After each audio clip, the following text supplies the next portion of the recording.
સવાણીપુરા પ્રાથમિક શાળા ખાતે 15મી ઓગસ્ટની ઉજવણી કરવામાં આવી હતી। પ્રાપ્ત વિગત અનુસાર ડીસા તાલુકાના સદરપુર સવાણીપુરા પ્રાથમિક શાળા ખાતે 78માં સ્વાતંત્ર્ય પર્વની ઉજવણી કરવામાં આવી। સમગ્ર દેશમાં આઝાદી કા અમૃત મહોત્સવની ઉજવણી કરવામાં આવી રહી છે, જેમાં બનાસકાંઠા જિલ્લાના ડીસા તાલુકાના સદરપુર સવાણીપુરા પ્રાથમિક શાળા ખાતે ધ્વજવંદન કાર્યક્રમ યોજાયો, જેમાં સૌપ્રથમ ભીલડી મંડળના પ્રમુખ શ્રી પંસી સોલંકીના વરદહસ્તે ધ્વજવંદન ફરકાવવામાં આવ્યું અને તિરંગાને સલામી આપી અને ઉપસ્થિત મહાનુભાવોનું શાળાની બાળકીઓ દ્વારા કુમકુમ તિલક કરી સ્વાગત કરાયું, જેમાં ભીલડી મંડળના પ્રમુખ પંસી સોલંકી 78માં સ્વતંત્ર દિવસની હાર્દિક શુભેચ્છા પાઠવી અને દેશના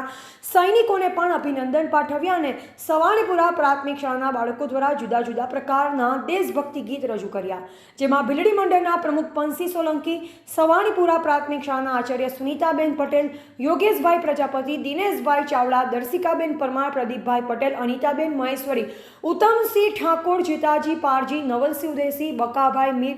પુનાજી અગ્રાજી, મહેશ પંચાલ, વાલમસિંહ સોલંકી વગેરે શાળા પરિવાર તેમજ